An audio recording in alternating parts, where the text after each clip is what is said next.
जय माता दी। शारदीय नवरात्र कल्प भेद से तीन स्वरूप बताए गए हैं।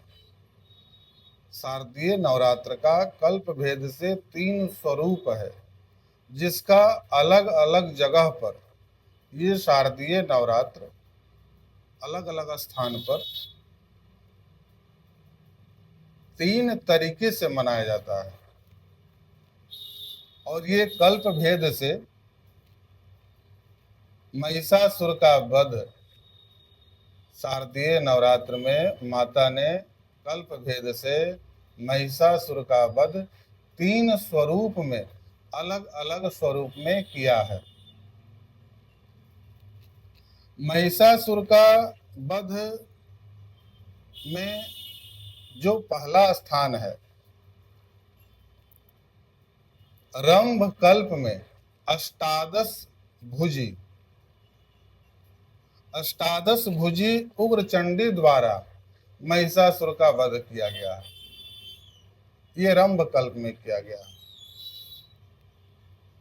दूसरा है नीललोहित कल्प। नीललोहित कल्प में षोडश भुजा भद्रकाली ने महिषासुर का वध किया था। ये दूसरा है।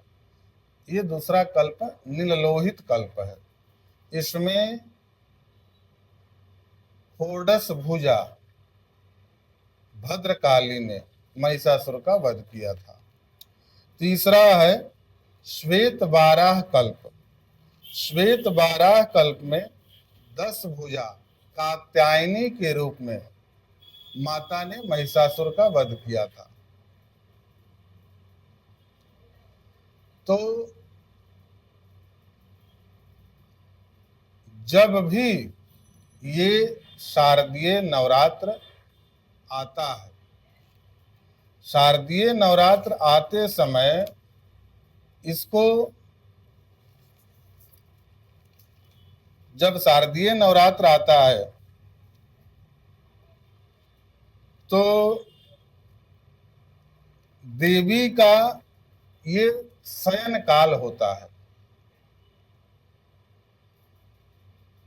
जब पूर्व में ये समय आता था, आश्विन में शारदीय नवरात्र का जो समय होता था, जब ये परंपरा नहीं शुरू हुआ था देवी पूजन का, तो उस समय माता का ये शयन का समय था। तो शयन में क्या होता था कि अकाल पड़ जाता था। जब शयन का समय होता था तो पृथ्वी पर अकाल पड़ जाता था। माता का शयन होने से अकाल पड़ जाता था।